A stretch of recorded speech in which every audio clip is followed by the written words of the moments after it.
하나님께서 우리에게 주시는 말씀은 누가복음 5장 17절로 26절 말씀입니다. 여러분들이 가지고 계시는 우리말 성경으로 함께 읽겠습니다. 제가 먼저 교독하도록 하겠습니다. 어느 날 예수께서 가르치시고 계실 때 바리새파 사람들이 율법학자들이 갈릴리의 모든 마을과 유대와 예루살렘에 와 앉아 있었습니다. 그리고 예수께서는 주의 능력이 함께 하심으로 병을 고치셨습니다. 그때 몇몇 사람들이 중풍병에 걸린 사람을 자리에 눕힌 채 들고 왔습니다. 그들은 환자를 집 안으로 데리고 들어가 예수 앞에 눕혔지만 사람들이 너무 많아 안으로 들어놓을 길이 없었습니다. 그들은 지붕으로 올라가 기와를 벗겨 그를 자리에게 눕힌 채 사람들 한가운데로 달아내려 바로 예수 앞에 놓았습니다. 예수께서는 그들의 믿음을 보고 이 사람아 네가 죄를 용서받았다고. 그러자 바리새파 사람들과 율법학자들은 의아하게 생각하기 시작했습니다. 이 사람이 대체 누구인데 하나님을 모독하는가? 하나님 한 분 외에 누가 죄를 용서할 수 있단 말인가? 예수께서 그들의 생각을 다 알고 말씀하셨습니다. 너희는 왜 그런 생각을 마음에 품느냐? 내가 죄를 용서받았다라는 말과 일어나 걸어라 라는 말 중 어떤 것이 더 쉽겠느냐? 너희들 중에 인자가 땅에서 죄를 용서하고 권세를 가지고 있었을 예수께서 중풍 환자에게 말씀하셨습니다. 내가 내게 말한다. 일어나 내 침상을 가지고 집으로 가라. 그러자 곧 그는 사람들 앞에서 일어나 자기가 누웠던 침상을 들고 하나님을 찬양하며 자기 집으로 돌아갔습니다. 다시 다 같이 함께 읽겠습니다. 사람들은 모두 놀라며 하나님을 찬양하고 두려움으로 가득 차 말했습니다.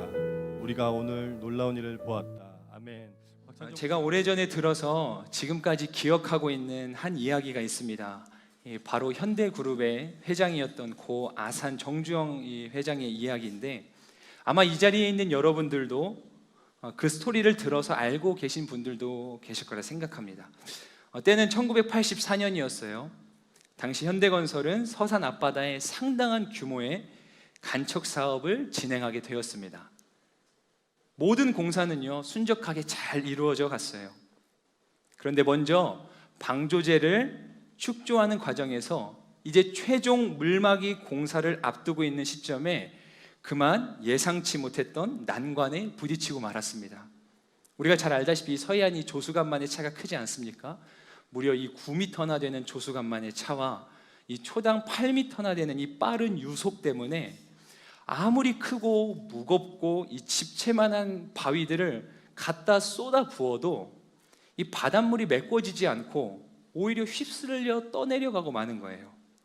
그러니 이제 조금만 더 바다를 메우면 이 방조제가 완성되고 간척 사업이 순탄하게 진척이 될 텐데, 이 마지막 단계에서 뜻하지 않게 이 일이 가로막히게 된 겁니다. 이 건설 현장의 관련 관계자들이 많은 고민을 하기 시작했어요. 내놓으라는 국내 전문가들도요 딱히 마땅한 해법을 찾지 못했다고 합니다.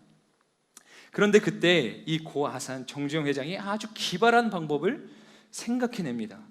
그것은 바로 약 22만 6천 톤급의 이 초대형 유조선을 바다에 가라앉혀서 이 거센 물살을 이 배로 막아내는 그 누구도 생각하지 못했던 기상천외한 방법을 생각해낸 거예요.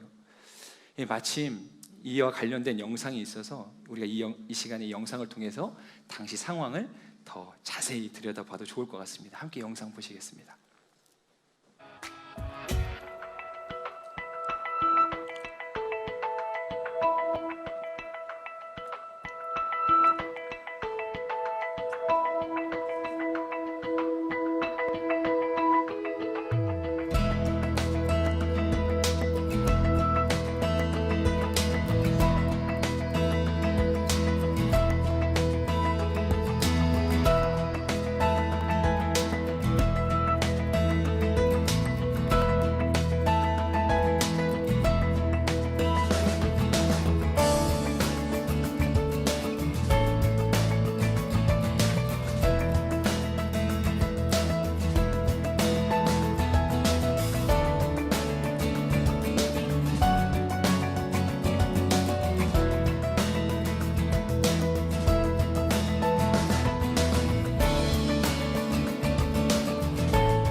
우리가 최종 체제가 어렵기 때문에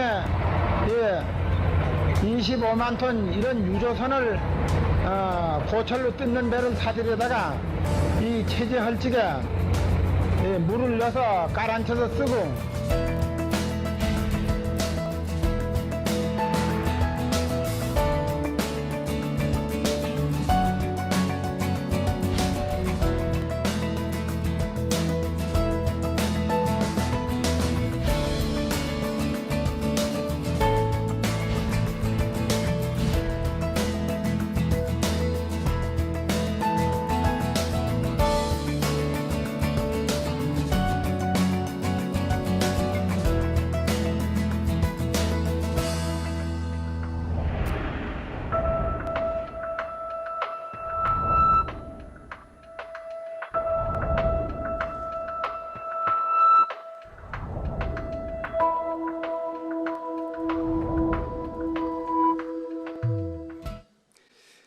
보신 것처럼 이 정주영 회장의 기발한 아이디어로 인해서 이 폐유조선으로 바닷물의 빠른 유속을 막아서요, 결국 최종 물막이 공사를 완수해냈습니다.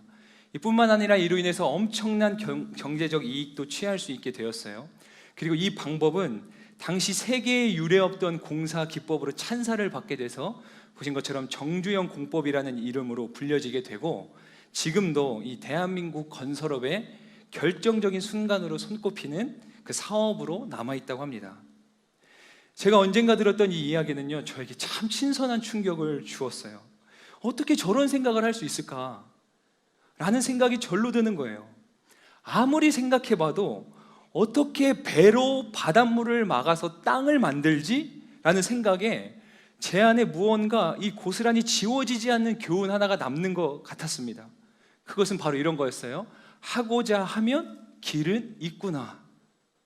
이런 교훈이 제 마음에 새겨지는 거예요.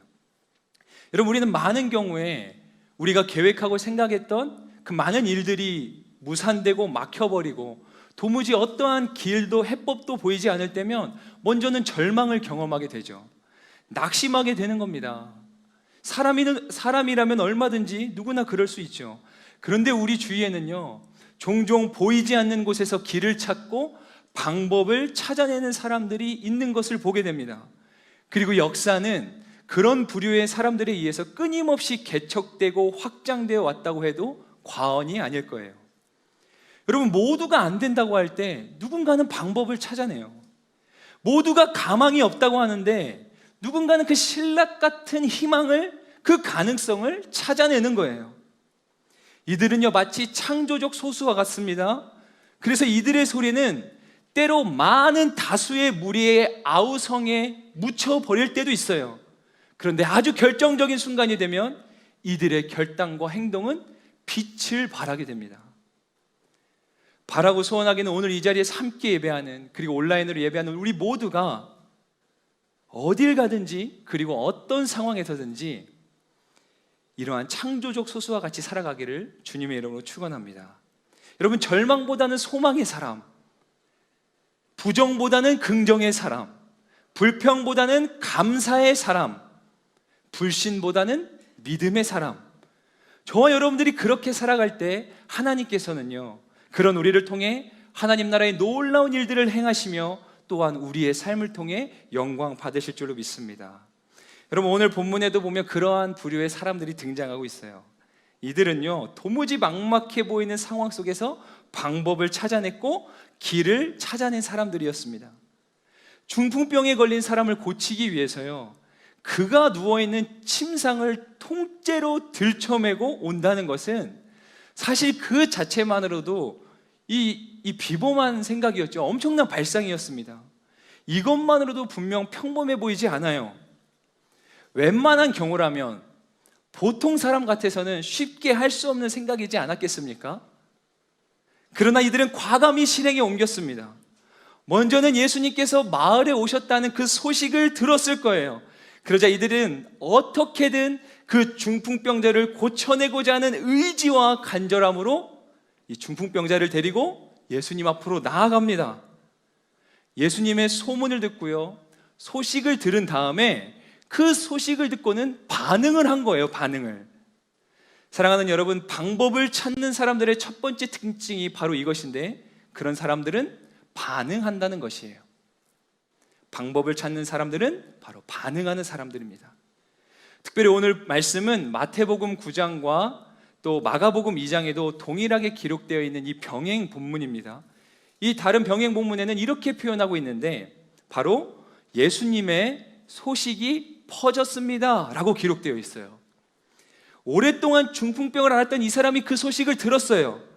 뿐만 아니라 그리고 그를 기꺼이 돕기 위해 나섰던 이 4명의 사람들도 예수님의 소식을 듣고는 동일하게 반응을 했습니다. 그 반응이 무엇이었습니까? 바로 그 예수님 앞으로 나아가자는 것이었어요. 예수님 앞에 나아가자. 그분 앞에 나아가 보자. 이게 그 소식 앞에 보인 이들의 반응이었다는 거예요. 여러분, 오늘날에도 많은 사람들이 예수님의 소식을 들어요. 예수 그리스도의 소문을 듣습니다. 기적의 소문도 듣고 복음의 소식도 들어요. 그리고 누구보다 그 소식과 소문에 대해 잘 알고 있는 사람들이 또한 저와 여러분들 아니겠습니까? 예수님의 놀라운 복음의 소식을 우리는 너무나 잘 알고 있어요. 그런데 여기 중요한 게 또 하나가 있죠. 바로 예수님의 능력과 소식과 이 소문을 단순히 듣는 것과 그 능력을 누리는 삶은 완전히 별개의 차원, 전혀 다른 차원의 것이라는 것을 말입니다. 여러분, 누리기 위해서는 무엇보다 필요한 것이 그 소식을 듣고 반응하는 것인데, 여러분, 우리들의 삶을 들여다보면 반응하기보다는 그냥 듣는 것만으로도 만족해버리는 그러한 경우들이 있는 것을 보게 돼요. 반응하고 그 앞으로 나아가야 되는데 그냥 듣기만 하는 것에서 그치는 거죠. 물론 때론 반응하기도 합니다.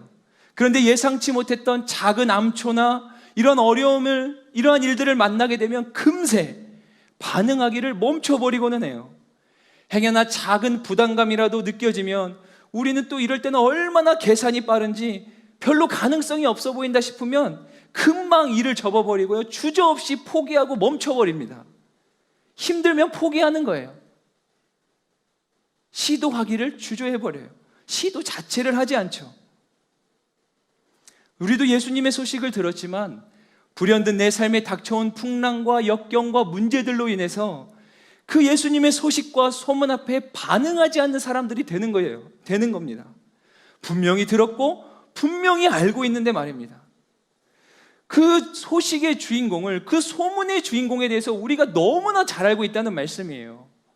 여러분, 예수 그리스도 그가 누구십니까? 놀라운 기적을 행하신 분 아니에요? 귀신을 내어 쫓으시고요, 병을 고치셨어요. 죽은 자를 살리셨습니다. 내 삶의 주인이라고 그렇게 고백하는 분이에요. 그런데 수년, 많게는 수십 년 동안 그 예수님의 소식을 듣고 또 듣고 공부도 하고 배우기도 했는데 내가 마음에 들어하지 않은 상황과 환경 앞에 놓일 때면 그 상황 앞에 마음이 온통 빼앗기고 함몰돼서 예수님 그분이 누구인지도 까마득히 있고, 아니 어쩌면 너무 잘 아는데 별로 그 앞에 나아가기를 우리는 힘쓰지 않는다는 거죠. 여러분, 간절함과 의지가 상실되어 가는 것만 같아요. 정말 내 문제를 놓고 상황을 두고서 예수님 앞에 나아가고자 하는 그 간절함과 의지가 더 결여되어 가는 이 세대 가운데 우리가 놓여져 있습니다.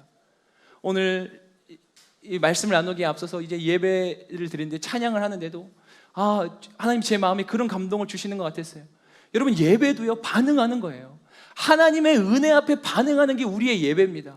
그런데 우리의 예배는 어느샌가 너무 익숙해지는 거예요. 자, 이쯤 되면 일어나겠지, 이쯤 되면 빠른 찬양이 나올 거니까 이제 박수를 박자에 맞춰 치면 되겠지, 자 이제 느린 찬양이 시작됐네, 불은 꺼지고 우리는 자리에 앉게 될 거야. 오늘은 마스크를 썼으니까 내가 소리내어 부르지 않아도 뭐 별로 상관없겠지, 누가 내 입모양 보겠어. 옷은 왜 이렇게 불편한 거 입고 왔는지, 손 드는 거 불편하다, 오늘은 그냥 이 정도로만 해야지. 이때만큼, 여러분, 이 자리만큼 우리가 하나님 앞에 정말로 간절하게 그리고 최선을 다해서, 어쩌면 우리가 공식적으로 약속한 이 시간 아닙니까? 이때만큼은 다른 거 다 주저하지 말고 하나님 앞에 나아가기를 적극적으로 힘써야 되는 이 순간조차도요, 우리는 반응하기를 그다지 좋아하지 않는 사람 같이 보일 때가 있다는 거예요. 여러분, 왜 예수님께서 어린아이와 같은 사람들의 믿음을 칭찬하셨을까? 어린아이 같은 믿음을 칭찬하셨을까? 제 아들은 이제 아빠를 보면, 외람된 표현이지만 정말 미친 듯이 반응을 해요. 현관문 열리면 빠 이러면서 막 달려요. 그 아이에게는 어떠한 주저함도 없습니다. 그 아이가 뭐 제 앞에서 체면 차릴까요? 아빠 왔네. 내가 반가운 척하면 그냥 뭐 저희 아들이 그럴까요? 그런 거 없어요. 어린 애기는 그냥 돌진이에요. 아빠다, 돌진. 근데 우리는요 막 체면 차리는 거예요. 점잖지 못하게 저게 뭐 하는 거야. 아빠를 향해서 막 뛰어들어가는 사람들을 보면서도 와, 저게 점잖지 못하게 뭐 하는 거야. 나도 한때는 저런 때가 있었어. 그렇게 자신을 스스로 위로하면서 반응하지 않는 자신에 대해서 안타까워하지 못하는 겁니다. 여러분, 우리는 심지어는 오히려 예수님보다 다른 방편들을 더 먼저 찾기도 해요. 더 간절히 의지하기도 해요. 이게 웬일입니까? 예수님보다 돈을 먼저 찾아요. 예수님보다 사람을 먼저 찾는 거예요. 여러분, 다음 세대들 보세요. 저와 여러분들도 그렇지 않았습니까? 예수님보다요, 시험 기간이 되면 학원을 먼저 찾아가요. 이게 어떻게 말이 되냐는 거예요. 수도 없이 기도하고 예수님의 놀라운 구원의 사랑을 입은 사람들의 반응이 어찌 이와 같을 수 있겠냐는 거예요. 청년들의 삶은 어때요? 예수님보다 스펙을 더 먼저 챙기죠. 그런 거에는 굉장히 열정적이고 간절한 데 비해, 여러분, 야 그거 너 들었어? 야 무슨 신상품이 나왔대. 야 그 화장품이 그렇게 좋다며. 야 이번에 그 주식이 그렇게 좋대.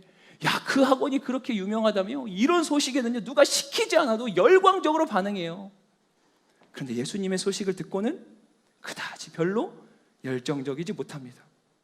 오히려 이 시대는요, 정작 예수님을 향한 열정과 간절함은 어쩌면 당연한 것인데 찾아보기 힘든 세상 가운데 우리가 살아가고 있는 것은 아닌가, 우리 삶을 돌아보게 됩니다.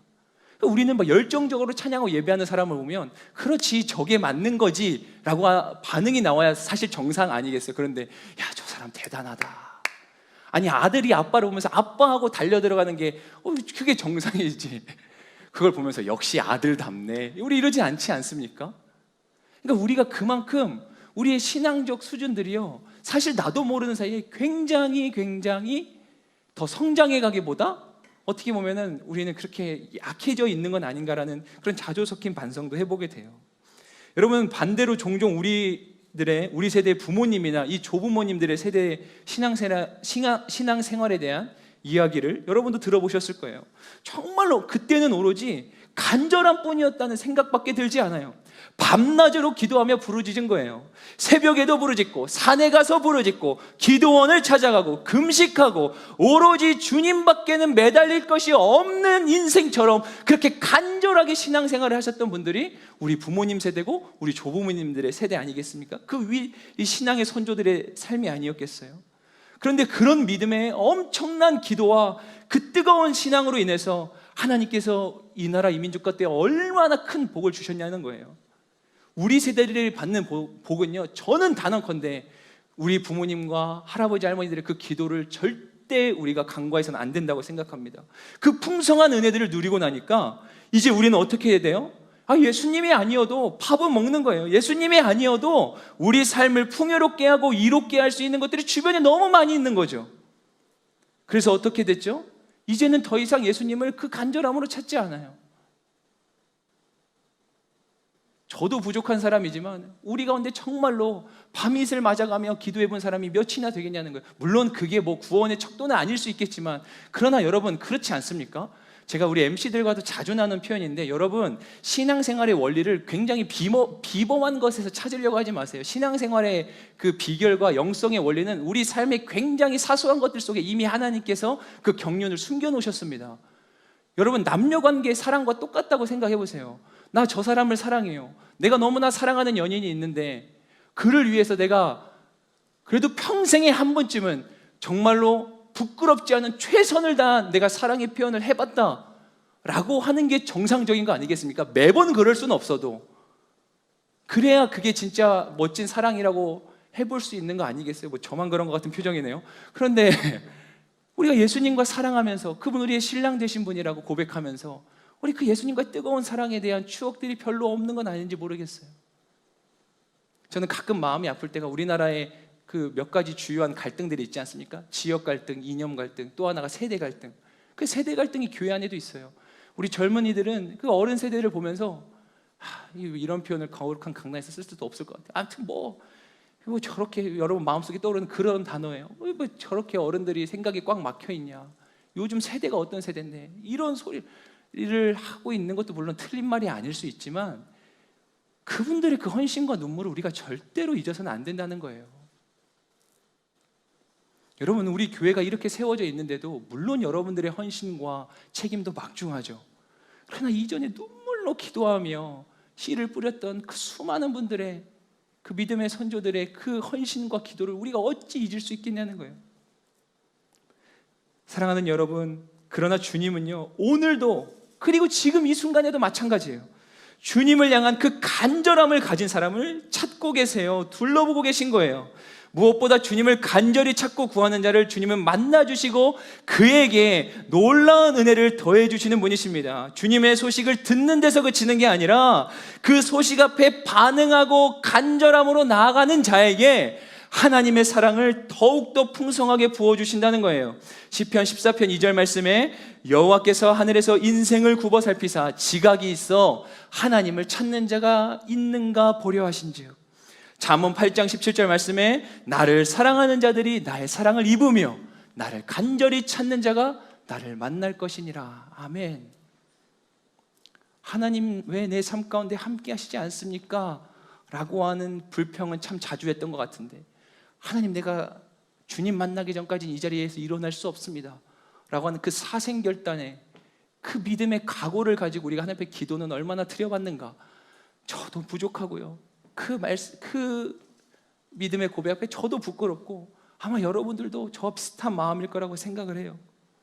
안 된다고 얘기만 할 줄 알았지 안 되는 걸 가지고 하나님 앞에 기도로 철저하게 씨름하는 일을 우리가 얼마나 해봤을까. 사랑하는 여러분, 주님을 뜨겁게 사랑하는 거예요. 주님을 간절히 찾는 겁니다. 주님의 소식을 듣는 데서 만족하지 말고요, 주님 앞에 믿음 가지고 적극적으로 반응하시는 여러분이 되기를 주님의 이름으로 간절히 축원합니다. 여러분, 특별히 우리가 함께 신앙생활을 하다 보면 하나님의 거룩한 사명들을 감당해야 될 때가 있어요. 우리 공동체 가운데 주신 비전과 사명들이 있죠.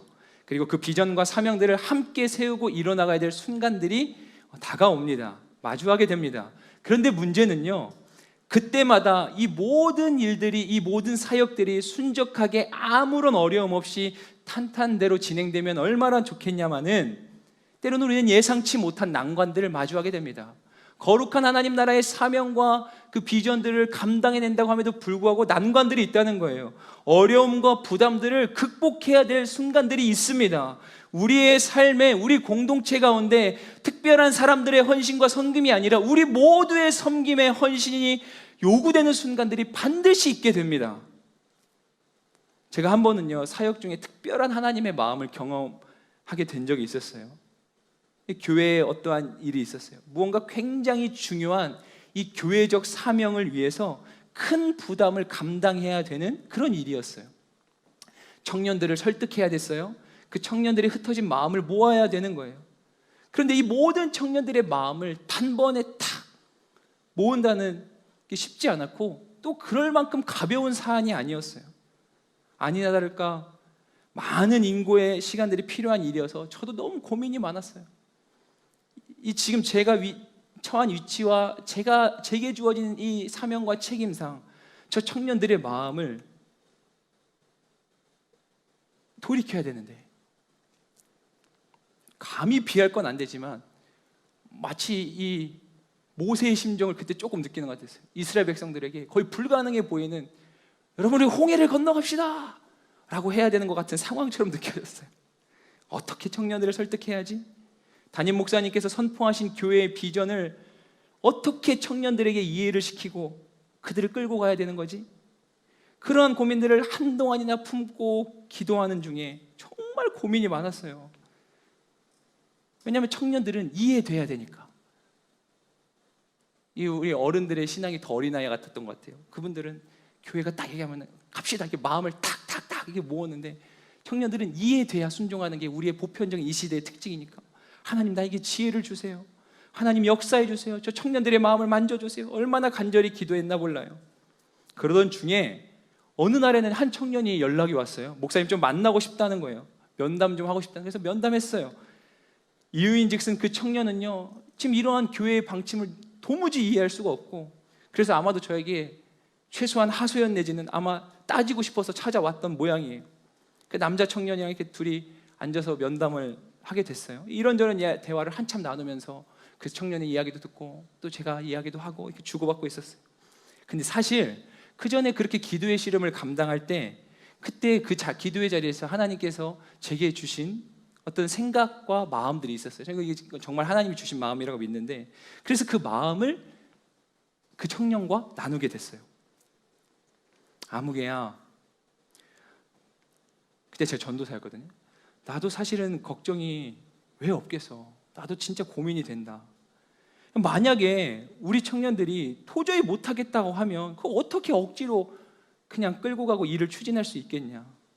그러니 너희들이 정 불편하면 내가 어떻게든 용기를 내서라도 내가 담임 목사님을 설득하든 장로님들을 설득하든 필요하다면 내가 하겠다. 진짜 제 마음이 그랬어요. 나는 그 부분이 두렵지 않아. 그런데 아무개야, 나는 내 안에 한 가지 고민이 있어. 담임 목사님과 장로님들께는 어떻게 용기 내본다 쳐도 어떻게든, 그런데 만약에 주님께서 지금 나에게 야 박전도사야, 너 왜 그거 안 하려고 하냐? 왜 못하겠다고 하는 거야? 라고 물으신다면 내가 지금 뭐라고 대답해야 될지 아무리 생각해도 대답이 떠오르지 않아. 혹시 너는 어때? 주님이 지금 너에게 너 왜 그거 안 하려고 해? 왜 그렇게 결사항쟁하듯 반대만 하고 있고 불평하고 있는 거야? 혹시 너 이거에 대한 대답이 있으면 나 좀 알려줘. 제가 이렇게 얘기를 했습니다. 그랬더니 그 청년이 한동안 아무 말 없이 앉아 있더라고요. 그러면서 그날 저희 두 사람은 서로의 마음을 그렇게 헤아리며 함께 위로와 격려를 나누었던 기억이 있습니다. 그러면서 그때 하나님께서 저에게 깨닫게 해주신 것이 있었어요. 여러분, 우리는 살아가면서 하나님 앞에서 믿음의 반응 대신에 그 간절함과 의지 대신에요, 도리어 변명을 늘어놓거나 심지어는 하나님을 설득하려고 드는 때가 있다는 것을 깨닫게 해주시더라고요. 그때 다시 한번 알게 됐어요. 하나님께서 우리에게 원하시는 것은 믿음의 반응과 우리의 간절함과 우리의 순종이지 우리의 핑계나 그럴듯한 변명이 아니란 것을 그때 깨달았습니다. 여러분, 하고자 하는 사람은 방법을 찾지만 하기 싫은 사람은 변명을 찾는다는 표현이 있어요. 혹시 저와 여러분들은 과연 하나님 앞에서 어떤 부류의 사람입니까? 우리 공동체는요, 과연 하나님이 보실 때 무엇라고 평가하시는, 말씀하시는 공동체일까요? 사랑하는 여러분, 지금 저와 여러분은요, 하나님 앞에 믿음으로 반응하고 순종할 방법을 찾고 있나요? 아니면 혹시 어떻게든 피해보려고 하는 그 변명과 핑계를 찾고 있나요? 여러분, 우리가 십자가의 길을 걸어가다 보면, 하나님의 백성으로 살아가고 예수님의 제자된 길을 걸어가다 보면 때로 필연적으로 맞닥뜨려야만 하는 무거운 짐과 부담감 같은 것들이 주어지게 돼요. 심지어는 그 일들이 주님께서 정말 원하시는 일일 때도 있어요. 주님께서 원하시는 일인데 이건 나에게 너무 부담스러운 거예요. 이런 엄청난 곤란한 상황들이 반드시 올 때가 있어요. 그거 사실은 굉장히 축복인데 하나님이 그의 믿음을 귀하다 여기셔서 그가 감당할 만한 일만 주신 거고 그의 믿음을 한 단계 성장시키시기 위함인데, 우리는 그런 사실은 영적 해안이 가려져 있을 때도 많죠. 그럴 때 우리의 모습은 과연 어떤가요? 여러분, 오늘 본문 말씀에 등장하는 이 중풍병자를 메고 갔던 네 사람은 변명이나 핑계가 아닌 방법을 찾은 사람들이었어요. 여러분, 사실 이들도 예수님의 소식을 듣고 반응한다고 했고 믿음과 간절함으로 나아간다고 했지만 사실 이들도요, 난관이 부딪혔다는 걸 아세요? 말씀을 보셔서 아시죠? 사람이 너무 많아가지고요, 문전성시를 이루니까 침상째 들쳐매고 오긴 왔는데 이 침상을 도무지 예수님 앞까지 가지고 나갈 방편이 없는 거예요. 그런데 이들이요, 거기서 또 방법을 찾아요. 회피하거나 포기하지 않습니다. 거기서 얼마든지 오늘은 아무래도 날이 아닌가 보다 다시 돌아갈 수도 있었어요. 그런데 그들은요, 한사코 망설임 없이 지붕 위로 올라가요. 지붕을요 뜯어냅니다. 그 중풍병자의 침상을 통째로 매달아 내려서 결국 끝끝내 그 중풍병자를 예수님 앞으로 데리고 가요. 여러분, 오늘 본문 19절 말씀에 보니 사람들이 너무 많아 안으로 들여놓을 길이 없었지만 이라고 기록하고 있어요. 그들은 그 불가능으로 여겨지는 상황 속에서 기어이 들어갈 길을 만들어냈습니다. 저는 이것이 그들의 간절함이라고 느껴졌어요. 그 간절함이 그들로 하여금 길을 찾고 만들어내게 한 거예요. 그랬더니 주님이 그 모습을 보시고 뭐라고 말씀하신지 여러분 말씀을 잘 보셨습니까? 우리 함께 20절 말씀을 다시 한번 읽어볼까요? 20절 시작.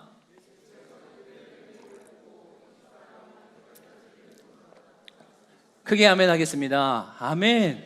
예수께서는 그들의 믿음을 보시고 라고 기록하죠.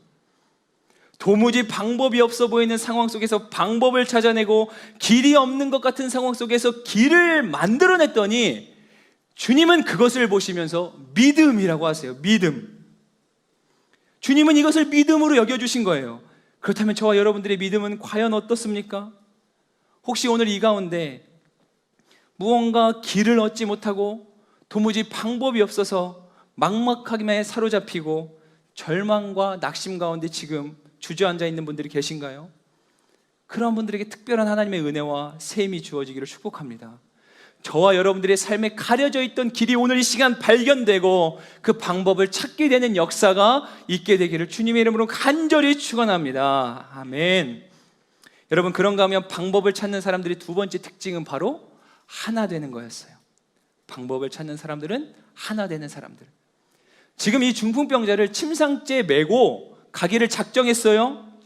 그리고 반응하고 주님께 가긴 가야겠는데 그 간절함이 있는데 문제는 그 침상을 도무지 혼자서 메고 갈 재간은 없다는 거예요. 그래서 주변을 찾죠. 이 일에 함께 동참할 사람을 찾는 거예요. 이 일에 손을 거둘 사람을 말이죠. 그랬더니 그렇게 모여진 사람이 성경에 기록된 4명의 사람들이었어요. 마침내 이제 이들은 침상을 함께 들고 갈 수 있게 된 것입니다. 그 간절함을 가지고 믿음의 반응을 모인 사람들이 모여서 마음을 합하여 주님 앞에 나아가게 된 거예요. 살아계신 하나님께서 오늘날 이 땅의 교회들과 공동체에도 동일하게 역사하신다는 것을 여러분 아십니까? 하나님 나라와 영광을 위하여 방법을 찾는 사람들을 주님은 찾고 계시다는 거예요. 한 사람을 세우세요. 그리고 또 다른 사람을 그의 옆에 붙여주세요. 함께 모이게 하는 거예요. 길을 얻지 못하여 방법을 찾지 못하여 막막한 상황 속에서 길을 만들고 방법을 찾고자 하는 사람들을 그렇게 모이게 하심으로 주님은 그곳 가운데서 마침내 일을 시작하십니다. 마태복음 18장 20절 말씀에 두세 사람이 내 이름으로 모인 곳에는 나도 그들 가운데 있다. 전도서 4장 12절 말씀에 한 사람이면 패하겠거니와 두 사람이면 말설 수 있나니 세 겹줄은 쉽게 끊어지지 아니하느니라. 우리 아멘 할까요? 아멘. 여러분, 하나님 나라의 역사는 반드시 하나님의 뜻을 품은 사람들에 의하여 일어나게 됩니다. 18세기에 영국이라고 하는 나라 전체를 변화시켰던 존 웨슬리라고 하는 목사님이 있어요. 그분은 하나님 앞에 이렇게 고백했다고 해요. 하나님을 뜨겁게 사랑하는 사람 5명을 저에게 주십시오. 그러면 제가 세상을 변화시키겠습니다. 여러분, 오늘 우리 길 공동체도 똑같지 않습니까? 하나님을 뜨겁게 사랑하는 이들이 세워져야 되는 거죠. 그리하여 다윗의 30인의 용사와 같은 믿음의 용사들이 세워지고 이로 인해서 더 놀라운 하나님의 일하심과 역사가 우리 공동체 가운데 풍성하게 일어나야 될 줄로 믿습니다. 여러분, 우리 함께 침상을 매는 거예요. 우리 함께 침상을 맵시다. 하나님의 나라와 영광을 위해서 우리 함께 마음을 모읍시다. 여러분, 한 사람의 10걸음이 아니라 10사람의 한 걸음으로 나아가자는 거예요. 그렇게 함께 나아가기를 원해요. 여러분은 배가 침몰할 위기에 처하면 승객들은 혼비백산 도망을 가거나 제 살 길을 찾아 그 국리를 찾아 헤매지만 선원들은 배를 고치기 위해 뛰어나갑니다. 여러분들은 선원입니까? 승객입니까? 이 하나님 나라는 거대한 이 방주 안에 탑승한 여러분들은 선원인 거예요? 승객인 거예요? 무엇보다요, 그렇게 마음을 아파요 하나님의 나라를 위해서 간절함으로 나아가는 이들을 하나님은 크게 기뻐하시며 그들을 통해 영광 받으신다고 해요. 오늘 본문 25절 26절 말씀을 다시 한번 읽어볼까요? 시작. 그러자 곧 그는 사람들 앞에서 일어나 자기가 두었던 신상을 들고 하나님을 찬양하며 저희 집으로 돌아갔습니다. 사람들은 모두 놀라며 하나님을 찬양했고 두려움으로 가득 차 말했습니다. 오늘 우리가 놀라운 일을 보았다. 아멘. 방법을 찾았던 이들을 통해서 그 자리에 있던 문전성시를 이루던 모든 사람들이요 하나님을 찬양했대요. 할렐루야. 경외감을 느끼게 된 거예요. 이 표현이 개역개정 성경에는 하나님께 영광을 올려드렸다, 영광을 돌렸다라고 기록하고 있어요. 놀라운 일이죠. 그러나 누군가 먼저 침상을 함께 매자고 했을 때 거기 가봐야 소용없어. 지금 사람이 얼마나 많은데 지금 어쩌자고 침상을 들고 가자는 거야 라고 반문하고 함께 마음을 보고 반응하지 않았다면, 하나 되어 나아가지 못했다면 이 역사의 현장은 기록되지 않았을 거예요. 뿐만 아니라 함께 기꺼이 침상을 들쳐매고 오긴 왔는데 인산인해를 이룬 그 상황을 보면서 아유 더워 죽겠는데 그러면 그렇지 이게 무슨 고생이야 라고 불평하고 원망하며 도중에 포기하고 돌아갔더라도 그 역사의 현장은 기록되지 않았을 거예요. 그런데 이들은 어떻게 하죠? 끝까지 방법을 찾아냈어요. 마음을 모으고 뜻을 합하였더니 방법이 찾아내졌어요. 그랬더니 하나님께서 일하시고 영광을 받으셨다는 거예요. 사랑하는 여러분, 우리 더욱 하나 됩시다. 그리고 그렇게 하나 돼서 끊임없이 믿음의 방법을 찾고 구하며 주의 길을 따라가고 하나님의 위대한 역사를 이뤄가는 믿음의 공동체가 되어가는 거예요. 단순히 모이는 공동체를 뛰어넘어 더 좋은 공동체로, 그 더 좋은 공동체를 뛰어넘어 하나님 나라에 칭찬받는 위대한 공동체로 함께 지어져 갑시다. 여러분, 하나님께서 내게 허락하신 믿음의 공동체가 건강히 세워져 가잖아요. 하나님께서 내게 허락하신 이 공동체가 거룩한 하나님의 부흥을 경험하게 되잖아요. 그러면 그게 나와 무슨 상관이 있냐? 그게 아니고요, 그 안에서 개개인의 영혼들은 당연히 살아나게 되어 있는 거예요. 할렐루야. 공동체가 살아나면 개개인의 삶은 기뻐 자유함을 누리며 춤추게 되어 있는 겁니다. 몸이 건강하게 살아나가면 손가락 마디마디마다 힘이 더 들어가는 것처럼 말입니다. 그래서요, 건강한 교회, 하나님의 거룩한 부흥이 일어나는 공동체들을 보면 성도들의 표정이 그렇게 밝아요. 생기가 넘치는 거예요. 아무려며 사랑이 넘치고 찬양과 감사가 끊이지 않는 거예요. 서로에 대한 고마움의 고백들이 넘쳐나요. 모인 곳에 은혜가 넘치니, 은혜가 흐르니 그럴 수밖에 없는 거죠. 그런데 그뿐만이 아니에요. 하나님의 축복은 계속해서 흘러가는 운동성을 갖고 있어요. 그래서 그 성도들의 가정과 직장, 삶의 터전으로 축복의 샘물이 계속 흘러가는 거예요. 마치 에덴 동산의 축복의 샘이 사방으로 흘러갔던 것처럼 말입니다.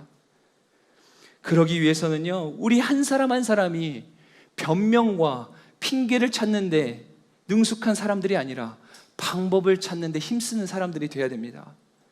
예수님의 소식과 소문 앞에 간절히 반응하셔야 돼요.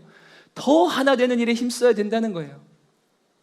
지금 우리는 코로나 사태로 인해 우리의 평범했던 일상에 새로운 변화들을 직면하고 있죠.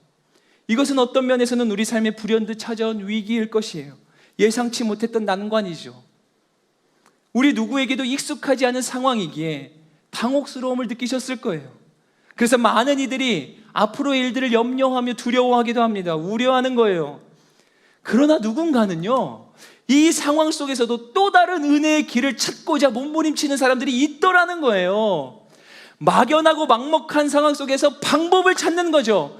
현실에 주저앉아서 하소연하는 게 아니라 방법을 찾기 시작하는 거예요. 그리고 그런 사람들을 통해 하나님은 새로운 하나님 나라의 역사를 써내려 가십니다. 이 시간 저는요, 정말 간절한 마음으로 믿음을 가지고 선포합니다. 이 자리에 있는 저와 여러분들, 그리고 지금 이 시간 온라인으로 함께 예배드리는 여러분들 모두가 그 믿음의 주인공들 되기를 주님의 이름으로 간절히 축원합니다. 끝으로 여러분, 방법을 찾는다는 것은 길을 찾는다는 것과 일맥상통하죠. 그리고 여러분, 말씀에 기록하기를 우리가 잘 아는 것처럼 예수님이 바로 우리의 길이 되십니다. 요한복음 14장 6절 말씀을 우리 다 함께 믿음으로 큰 목소리로 합심하여 함께 봉독하겠습니다. 시작. 예수께서 이르시되 내가 곧 길이요 진리요 생명이니 나로 말미암지 않고는 아버지께로 올 자가 없느니라. 크게 아멘 하겠습니다. 아멘. 그러므로 사랑하는 여러분, 이 사실을 반드시 기억하시길 바라요. 방법을 찾는다는 건, 길을 찾는다는 건 곧 예수 그리스도를 간절히 찾고 구하는 자가 된다는 의미인 것을 말입니다. 여러분, 어떤 상황 속에서도 길은 있어요. 방법은 반드시 있습니다. 왜냐하면 그 길 대신 우리 주 예수 그리스도가 지금도 여전히 살아계시기 때문이에요. 할렐루야. 그분이 지금도 역사하신다는 거예요. 죽어있는 예수 그리스도, 죽어있는 하나님이 아니라 죽음을 깨트리고 지금도 생명의 역사를 일으키시는 하나님이시기 때문입니다. 여러분, 이제 말씀을 매듭 지으려 해요. 홍해 앞에선 수많은 이스라엘 백성들이요, 진퇴양난의 막막함에 휩싸였죠. 모든 것이 막다른 곳인 거예요. 앞에는 홍해가 있지, 뒤에는 애국 군대가 쫓아오지, 도무지 피할 길이 없어 보이죠. 그러나 그때 하나님만큼은 그곳에서 유일한 길을 보고 계셨어요. 그 누구도 보지 못하는 그 바닷속에 감춰진 길을 말입니다. 그리고 모세에게 명하시죠. 지팡이를 바다에 꽂으라고 말씀하세요. 그리고 믿음으로 순종했던 하나님의 사람, 이 모세를 통하여 하나님께서 예비하신 그 감춰진 길을 이스라엘 백성 가운데 보여주세요. 놀라운 역사가 일어나게 되죠. 출애굽의 대장정의 서막이 시작되는 겁니다. 여러분, 내게 능력 주시는 자에서 내가 모든 것을 할 수 있다는 고백은 바로 주 안에서 믿음으로 끊임없이 방법을 찾는 자들의 고백인 것입니다. 저와 여러분들이 주어진 삶을 살 때 우리 이제는 그만 변명하고 그만 핑계거리를 찾고 그만 회피합시다. 방법을 찾는 사람들로 살아갑시다. 악한 원수들이요, 지금도 우리에게, 저와 여러분들에게 계속해서 안 되는 이유를 속삭일 거예요.